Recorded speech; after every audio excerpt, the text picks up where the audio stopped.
하나님께서 사랑하는 자에게 잠을 주신다는 말씀이 있죠. 그 말씀만을 기준으로 삼으면 저는 확실히 사랑을 많이 받는 편에 속합니다. 제가 잠이 진짜 많거든요. 대학생까지 거의 밤을 새본 기억이 없습니다. 일단 저는요, 잠이 오면 생각이 멈춰요. 그리고 주변의 소리도 하나도 들리지가 않습니다. 굳이 비법을 공유해 보자면 저희 아버지께서 이제 조기 교육을 시키셨어요. 리얼 사운드로 이제 탱크 레벨까지 제가 훈련이 잘 되어 있어가지고 우리 정은혜 목사님께서는 머리만 대면 잔다고 하셨는데요. 저는 잠이 오면 아무 때나 눕습니다. 그리고 잠이 들어버립니다. 우리 친구들의 생생한 후기에 따르면 애가 분명히 재밌게 얘기하고 놀다가도 갑자기 순식간에 확 자버려가지고 당황했다고 말을 하더라고요. 네, 저는 노는 것보다 잠이 훨씬 더 좋은 그런 사람입니다. 근데 그런 저에게 잠들지 못하는 밤이 찾아옵니다. 날짜도 기억해요. 2018년 8월 25일 포항제일교회 부임을 앞둔 토요일 밤이었습니다. 얼마나 떨리던지 잠이 진짜 한숨도 안 오더라고요. 그래서 일단 눕기는 누웠는데 계속 뒹굴뒹굴 뒤척. 제가 잠이 많으니까 못 깨면 어떡하지 걱정하다가 그냥 못 잤어요. 못 자고 교회를 갔는데요. 너무 감사하게도 진짜 행복하더라고요. 진짜 즐겁게 예배를 드렸습니다. 그렇게 거의 3년 동안 저는 토요일 밤에 3시간 이상 자본 적이 없습니다. 진짜 간절했거든요. 처음 시작하는 사역이어서 준비할 것도 너무 많고 제가 부족한 것도 너무 많은 거예요. 이거를 정말로 잘해내고 싶은 마음, 하나님의 일이니까 진짜 잘해야겠다는 그 간절한 마음이 저를 깨웠습니다. 간절함. 여러분의 간절함은 어디에 있나요? 이게 아니면 안 되는, 마음속 깊은 곳에서부터 절절하게 바라고 있는, 생각만 해도 두 손을 꼭 모으게 되는 그런 순간이 여러분의 삶에 있으신가요? 오늘 말씀 속에서는 정말로 간절한 두 사람이 등장합니다. 이 두 사람의 간절함은요, 제가 감히 말로 설명할 수 없을 정도로 깊고 애절합니다.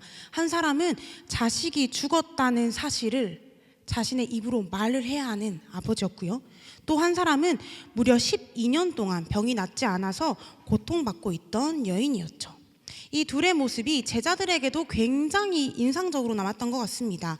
마태와 마가 그리고 누가까지 모두 이 두 사람의 이야기를요 다 기록했어요. 오늘 우리는 이 두 사람 중에서도 예수님을 찾아간 여인, 그 한 사람의 삶에 집중해 보려고 합니다. 우리 마태복음 9장 20절의 말씀을 함께 읽겠습니다. 12해 동안이나 혈루증을 앓는 여자가 예수의 뒤로 와서 그 겉옷 가를 만지니. 아멘. 12년 동안 그녀를 고통스럽게 했던 병의 이름은요 혈루증입니다. 자궁에 이상이 생겨서 월경대가 아닌데도 계속해서 피를 흘리는 병이죠. 무려 12년 동안 그 증상이 이어졌다는 거를 잘 생각해 보면요, 그 출혈량 자체가 생명에 엄청난 위협을 끼칠 정도는 아니었나 보다 하는 거를 우리가 생각해 볼 수 있습니다. 그녀는 몸의 고통보다 오히려 사람들의 시선 때문에 더 많이 힘들었을 것입니다. 당시 이스라엘 백성들에게 피는요 곧 생명을 의미합니다. 그러니까 이 피가 몸 밖으로 새어져 나가는 그 일은 죄의 결과라고 여겼고요, 생명이 파괴되고 있는 부정한 일이라고 생각했습니다. 그래서 행여나 그 부정함이 옮을까봐 그 사람과 이렇게 만져지고 닿이는 거를 꺼렸을 뿐만 아니라 그 혈루증 걸린 사람이 누웠던 침대, 앉았던 자리, 만졌던 물건들도 죄다 부정하다고 말했습니다. 심지어 밥 먹을 때 사용하는 그릇이 진흙으로 만든 거면요, 그 사용하고 난 거를 깨뜨려 버렸어요. 상상이 되십니까? 사람들이 나를 다 피하고 내가 손댄 그 물건들도 만지길 꺼려하는 굉장히 끔찍한 상황이죠. 저는 이 여인이 사람들의 시선으로부터 벗어나서 살았을 거라고 상상했습니다. 사람들 마주할 때마다 그 모욕적인 눈빛을 감당할 수 없었을 것 같아요. 그렇게 공동체 밖으로 점점 밀려나서 나름대로 그래도 살아야 하니까 눈에 띄지 않게 조용히 살아가는 방법을 터득했겠죠. 그런 그녀에게 우연히 예수님의 이야기가 들려오는 겁니다. 귀신 들린 사람도 고쳐내고 정말로 오랫동안 아파서 걷지도 못하던 사람들을 싹 고쳤다는 그 얘기를 듣고 굳었던 마음이 막 움직이고요. 소망이 막 생겨나는 거예요. 나도 좀 고쳐질 수 있지 않을까? 이렇게 상상하는 거 꽤 그럴듯하죠. 네. 그녀의 삶에 조금 더 우리가 생생하게 들어가 보자 하는 의미로 상상해 본 건데요. 제가 방금 했던 상상 속에는 결정적으로 중요한 한 가지가 빠져 있습니다. 이 상상에 오류가 있어요. 꽤 매끄럽게 잘 설명했는데 오류가 뭘까요? 마가복음 5장 25절부터 26절의 말씀 우리 함께 읽겠습니다. 12해를 혈루증을 알아온 한 여자가 있어 많은 의사에게 많은 괴로움을 받았고 가진 것도 다 허비하였으되 아무 효험이 없고 도리어 더 중하여졌던 자에. 아멘. 여러분, 아픈 사람은요 낫고 싶습니다. 저는 아픈 사람의 심정, 낫질 않아서 받는 그 고통의 간절함을 헤아리지 못했습니다.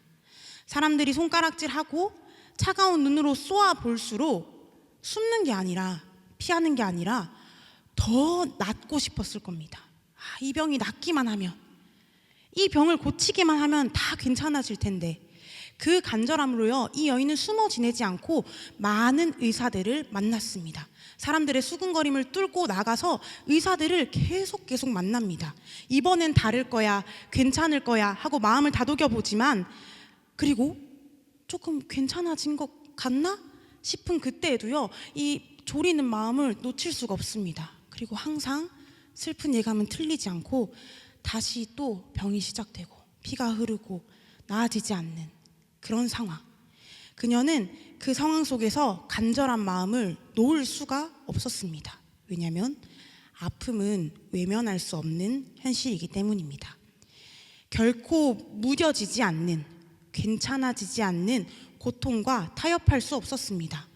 끙끙 앓는 것 말고는 아무것도 할 수 없는 무력감에 무너지더라도 죽음에 가까워지는 그 순간순간마다 다시 두려움이 일어나서 그 두려움을 벗어나기 위해 굉장히 몸부림을 쳤을 것입니다.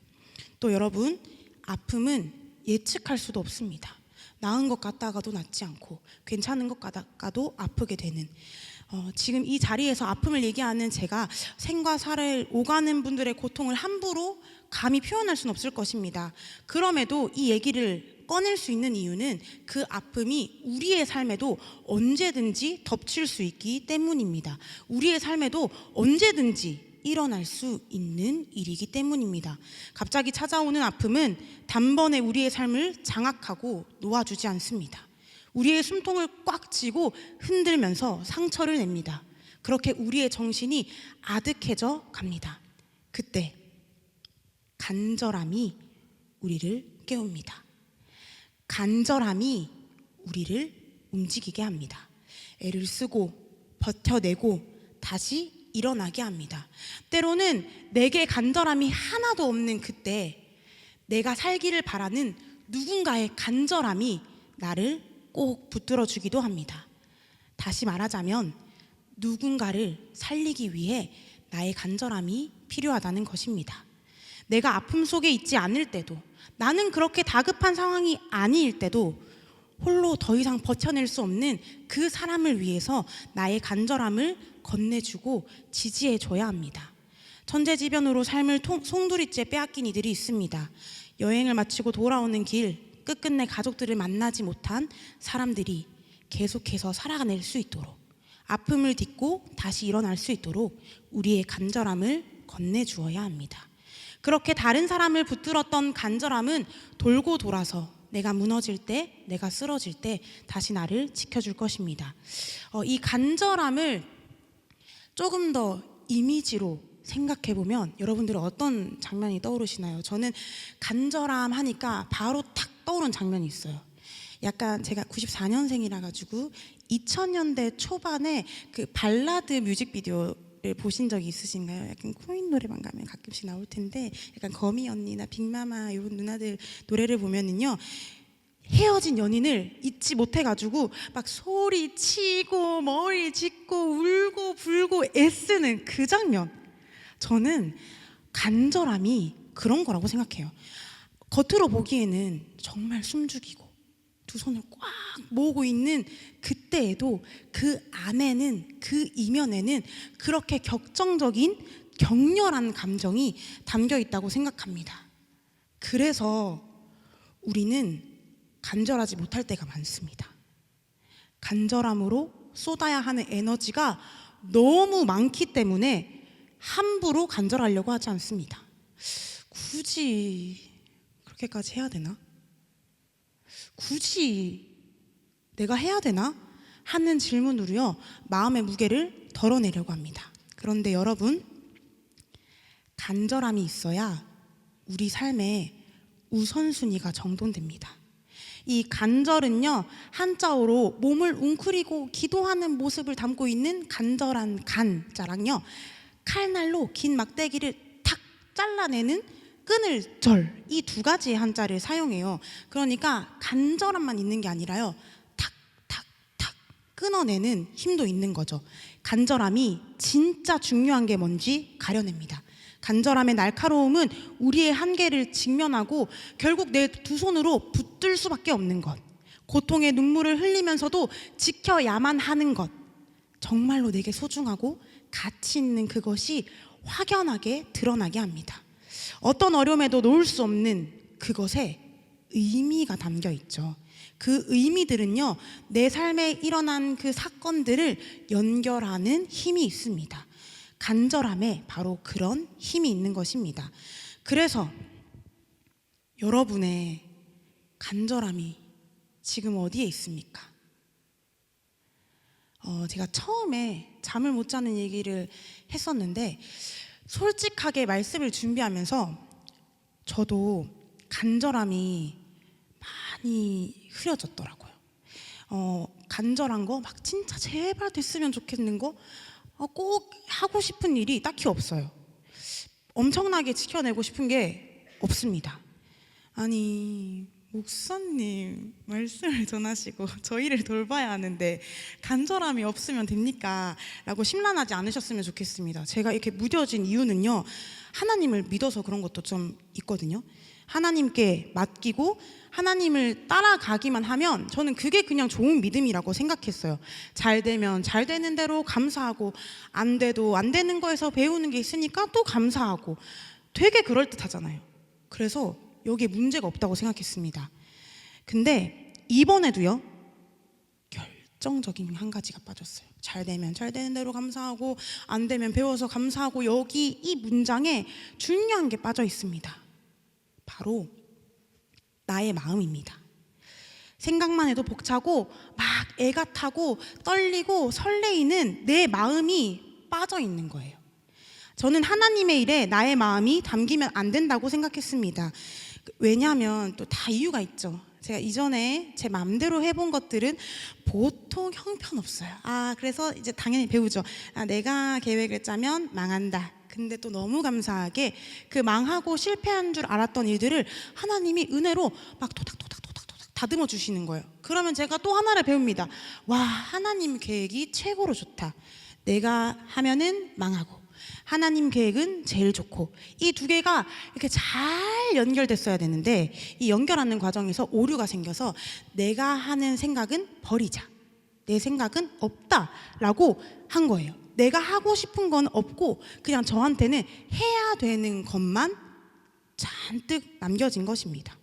내가 하고 싶은 거는 내 욕심이지, 내가 하고 싶은 거는 내 탐욕이지 라고 하면서 내가 하고 싶은 건요 무조건 참아요. 막 밀고 막 저쪽으로 뒤로 빼놓고 해야 되는 것만 열심히 몰두하고 살았더니 여기 섰습니다. 목사님이 된 거예요. 제가 멋진 그리스도인 되고 싶었는데 해야 될 것 같은 거를 막 하다 보니까 여기까지 오게 된 거예요. 물론 이 자리에 선 것에 정말로 감사합니다. 왜냐하면 확실히 제가 여기서 하나님을 말해야 되니까 가르쳐 주는 게 진짜 많아요. 이게 하나님 답답하시고 급하시니까 저한테 생생하게 알려주시는 은혜들이 진짜 많이 있거든요. 근데 이게 계속 이어지니까 제가 하고 싶은 마음들을 꾹 누르니까 이제 기대하는 마음이 없어져요. 그리고 애가 타는 마음이 무너져요. 뭔가 시작해도 내가 중요하게 생기는 건 우선순위에서 계속 뒤로 밀려버리고 뭐 바쁘면 못하는 거지, 힘들면 못하는 거지 라고 나를 챙기는 힘을 잃어버리고 있었던 것입니다. 그렇다면 제가 하나님 믿어서 그렇게 됐다고 하면 하나님 믿지 않는 사람들은 진짜 간절하게 잘 살고 있나 라고 했을 때 저는 거기에도 물음표를 던집니다. 서사의 위기라는 책을 읽었어요. 그 속에서 오늘날의 시대를 스토리텔링을 가장한 스토리셀링이다 라고 말을 하더라고요. 우리의 이야기가 상품처럼 생산되고 소비된다는 뜻입니다. 그 황변철 철학자 그 교수님의 이야기를 따르면 각자 한 사람이 기업으로 세워지는 거예요. 한 사람이. 그래서 그 한 사람이 가지는 이야기를 다른 사람이 가진 이야기와 끊임없이 경쟁해야 되고 부닥쳐야 되는 것. 정말로 사람들이 다 봤을 때 SNS에 이렇게 전시되고 진열되는 그 삶이 건강한 상태이거나 아니면 최적화되는 것에만 우리가 초점을 맞추고 효율을 추구하는 그 삶의 자리에서는 이야기라는 상상력이나 여유가 설 자리가 없어진다는 것입니다. 그래서 그냥 우리의 삶을 의미 있게 만드는 나만의 이야기도 다 상품이 되고 소비가는 모두 금액으로 환전되어지고 있다고 얘기하는 거죠. 실제로 차분하게 생각을 해보면 내가 하고 싶은 일을 찾기 전에 할 수 없는 일들이 먼저 다가올 때가 저는 있더라고요. 그리고 내 상황에서 못하는 것들을 걸러내고 꿈을 꾸더라고요. 내가 그나마 해낼 수 있는 것들을 꿈꾸고 그걸 빨리 정해서 삶을 향해서 달려가야 다른 사람들 봤을 때 남들이 이 정도 됐으면 나도 이 정도 되고 남들이 뭔가를 이뤄냈을 때 나도 그 같은 선에 서 있을 수 있는 그 경쟁을 쫓아가려면 빨리빨리 정하고 할 수 있는 거가 뭔지를 잘 알아내고 찾아내야 되는 그런 압박이 굉장히 많다는 것을 느꼈습니다. 게다가 남들의 눈치를 보는데 나도 너의 눈치를 보고 너도 나의 눈치를 보고 서로 눈치를 보면서 속도가 끊임없이 계속 올라가기만 해요. 그런 삶, 무한 경쟁의 삶. 여러분, 할 수 있는 만큼 그나마 가능한 것들을 꿈꾸는 것은 제가 처음에 했던 그냥 되어야 하는 나를 꿈꾸는 것과 별반 다르지 않은 것 같습니다. 그 가짜 꿈에는 간절함이 담기지 않습니다. 부담감만 쌓여갑니다. 해야 하는 것들에 둘러싸여서 내 삶에 이룬 것들을 하나 둘씩 나열한 것만으로는 이야기가 완성되지 않기 때문입니다. 흩어진 사건들에 이어내는 힘, 그리고 진짜 중요한 걸 발견하는 핵심, 이어내는 힘, 간절함과 핵심, 잘 절단해내는 이 간절함이 우리의 삶의 이야기를 깨어가는 것입니다. 하나님만 믿겠다고 나를 무시하는 삶은 나만의 이야기가 없어지고요. 하나님 없어도 괜찮고 내가 나의 삶을 잘 해보겠다고 살아가면 이야기를 잃게 되는 것입니다. 나만의 독특성, 하나님 안에서 나를 놓아버리고 그냥 하나님만 쫓아야지 하면 내가 가진 독특성을 잃어버리는 것이고, 내가 중요하지, 내가 할 수 있는 것, 내가 어떤 사람일까 하고 나만 쫓아가다 보면 내 삶을 연결하는 힘, 연결성이 사라지게 되는 것입니다. 왜냐하면 하나님이 없이는 설명되지 않는 순간들, 그리고 하나님이 없다면 그저 떨어져 있는 사건들이 많이 있거든요. 우리 삶의 영역에는 분명히 하나님으로 통하고 정리되고 설득되고 이해되어지는 부분들이 있습니다. 그렇다면 우리는 어떤 삶을 살아야 할까요? 하나님이 열어주시고 이끌어 가시는 손길을 따르는 동시에 나의 선택과 나의 기대, 그리고 때때로는 그것 때문에 실패하기도 하고 아파하기도 하는 이야기를 가져야 하는 것입니다. 그 아픔이, 그 무너짐이 내 삶의 굴곡을 만들고 그 굴곡이 이야기의 에피소드가 되어지는 것입니다. 내 삶에 대한 간절한 마음이 나의 가치를 끌어내는 것입니다. 무엇보다 정말로 중요한 것은 하나님께서 나의 이야기를 누구보다 기대하고 계십니다. 우리 마태복음 9장 21절부터 22절까지의 말씀을 함께 읽겠습니다. 이는 제 마음에 그 겉옷만 만져도 구원을 받겠다 함이라. 예수께서 돌이켜 그를 보시며 이르시되 따라 안심하라. 내 믿음이 너를 구원하였다 하시니 여자가 그 즉시 구원을 받으니라. 아멘.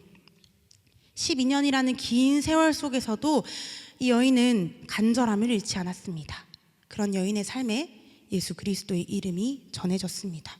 그 이름을 듣자마자 놓쳐서는 안 될 기회라는 것을 직감합니다. 그리고 용기를 내어 집 밖으로 나가죠. 예수님은 이 마을 저 마을 돌아다니시는 분이셨어요. 그래서 어디에 계시는지 정확히 알지도 못하는데 일단 집을 나선 것입니다. 얼마나 찾아 헤맸을까요? 한참 가다 보니까 저기 멀리 사람들이 막 모여 있는 게 보이는 겁니다. 저기다. 저기에 예수님이 계신 것 같아요. 근데 한번 숨을 고르야죠. 이 내 몸에 닿으면 다른 사람들이 부정해진다는 사실을 내가 누구보다 가장 잘 알고 있는데 어떡하지? 어떻게 하면 좋을까? 그녀의 고민의 시간은 그리 길지 않았습니다. 왜냐하면 간절함은 주의가 아니라 중심을 보게 하거든요. 간절함은 주의가 아니라 중심을 보게 합니다. 가장 중요한 게 무엇인지, 내가 진짜 바라는 게 무엇인지를 이 간절함이 정돈합니다. 그래서 그 간절함을 힘입어 다시 예수님께로 나아갑니다. 그냥 딱 한 번만 닿기만 해도 나을 것 같다. 그 간절함이 소망을 힘입어서 점차 부풀어 오릅니다. 짙어집니다. 사람들의 시선을 피해서 바닥에 납작 엎드리고 힘껏 손을 쭉 뻗었습니다. 그 손끝에 예수님의 겉옷이 다인 것 같기도 하고, 이거 예수님 옷이 맞겠지 하고 탁 만져졌는데요. 그녀의 몸에 변화가 진짜 느껴지는 거예요.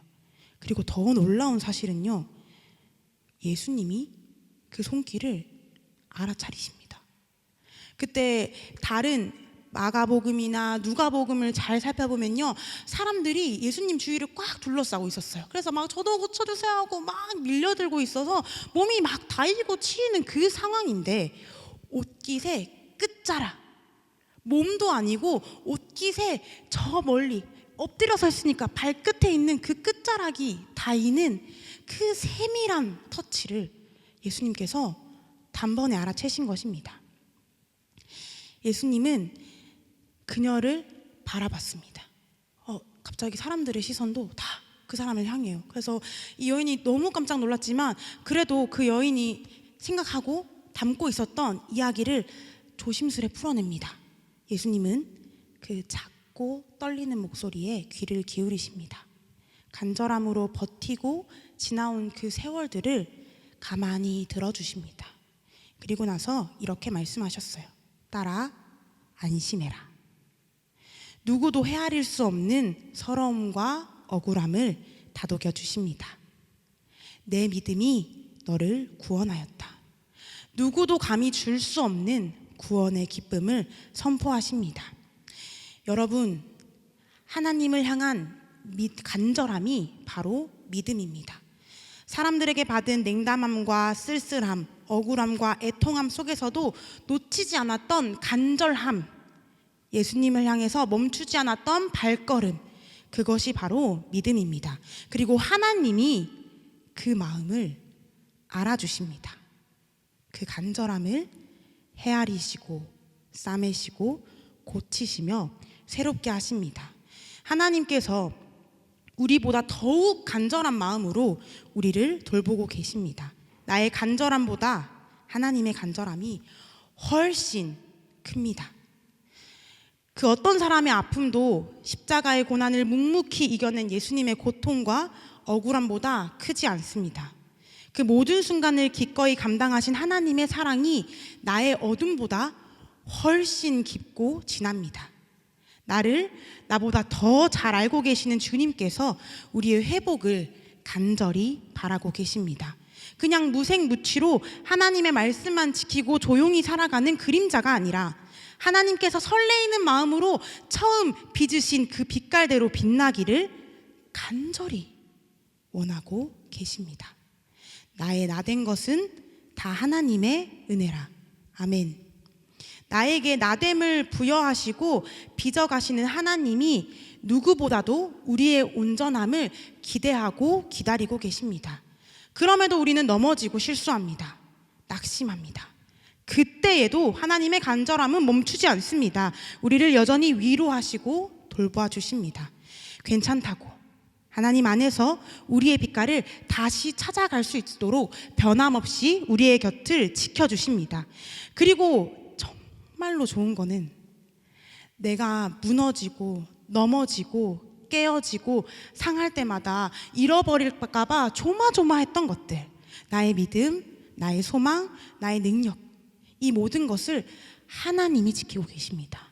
여러분, 하나님께서 나의 믿음을 가지고 계시고 하나님의 품에 나의 소망이 있고 하나님의 품 안에 나의 능력이 있습니다. 하나님은 풍성함으로 마르지 않는 샘물과 같이 우리에게 날마다 그것들을 흘려보내주시는데요, 믿음이 없다고 느껴지는 것은요, 내 안에 믿음이 없다기보다 하나님과 멀리 떨어져 있는 겁니다. 그래서 그게 잘 안 닿이는 거예요. 내가 능력이 없는 것은요, 내가 그냥 능력이 없고 못난 존재라서 그런 게 아니라 하나님과 내가 지금 많이 떨어져 있다는 소리입니다. 그래서 하나님의 능력이 내 삶에 흘러 들어오지 않고 닿이지 않고 있다는 것이죠. 나의 소망이 흐려지고 나의 능력이 보잘것없다고 느껴진 그 순간은 우리가 하나님과 떨어져 있는 순간입니다. 그렇다면 하나님과 함께 산다는 것은 어떤 것일까요? 나를 처음 빚으셨을 때 그 생기로 회복시키고 하나님께서 너무너무 기대하면서 나에게 불어넣으신 나만의 아름다움을 반짝반짝 빛내는 삶입니다. 하나님 앞에서 하나님과 함께 살아가고 하나님의 뜻을 따르는 삶은요, 내가 사라지는 삶이 아니라 나의 나됨을 진짜 내가 만들어졌을 때 그 놀라움과 경이로움을 회복하는 순간입니다. 고린도후서 4장 6절 말씀을 우리 함께 읽겠습니다. 어두운 데서 빛이라 말씀하셨던 그 하나님께서 예수 그리스도의 얼굴에 있는 하나님의 영광을 아는 빛을 우리 마음에 비추셨느니라. 아멘. 하나님께서는 우리의 마음에 환한 빛을 비추십니다. 우리 마음을 밝히십니다. 우리 마음에 뭐가 있는지, 진짜 하고 싶은 게 무엇인지, 진짜 내가 되고 싶은 게 무엇인지 하나님이요 환하게 비춰서 바라보십니다. 여러분, 그 일들을 무시하거나 내팽개치지 마십시오. 하나님의 빛 아래서 그 소원들을 함께 바라보십시오. 그리고 왜 뭐가 있는지 알아야 되냐면, 내 안에 뭐가 있는지 알아야, 내가 되고 싶은 게 뭔지를 알아야지 내려놓을 수 있습니다. 그냥 꾹 눌러놓고 그냥 무시하고 외면해도요, 이게 계속해서 튕겨 올라요. 그런데 내려놓는다는 것은 하나님 앞에 내어놓는 것이죠. 내가 멈춰야 할 것들, 내려놓아야 할 것들을 알기 위해서라도 우리는 내 마음에 귀 기울이고 살피고 무엇이 있는지 바라보는 시간이 필요합니다. 맹목적으로 하나님이 시키는 대로 살아야 하기 때문이 아니라 하나님 품 안에 담긴 믿음과 소망, 능력으로 살아내기 위해서 우리는 하나님의 품 안에서 하나님과 함께 살아갑니다. 내가 하는 일은 늘 망하니까 망하지 않기 위해서 하나님을 찾는 게 아니라 하나님 없이 내가 알아서 해보겠다는 그 어리석음으로 떨어져 살아가는 것이 아니라 어디에 있든지 어떤 고통과 아픔을 지나든지 결코 놓지 않을 간절함으로 하나님을 붙들고 함께 살아갑시다. 하나님을 그렇게 마주보며 싱긋 웃으며 살아가는 우리가 되기를 소망합니다. 우리를 향한 하나님의 간절함을 더 이상 외면하지 않고 우리도 간절함으로 대답하는 오늘이 되길 소망합니다.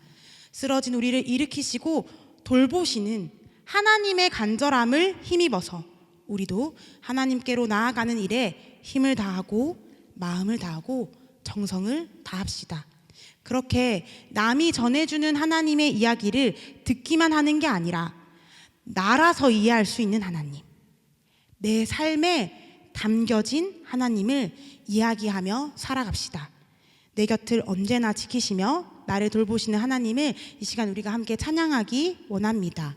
우리의 간절함이 하나님 안에서 아름답게 열매 맺기를 소망합니다.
하셨던 그 일에 나도 함께하기 원합니다.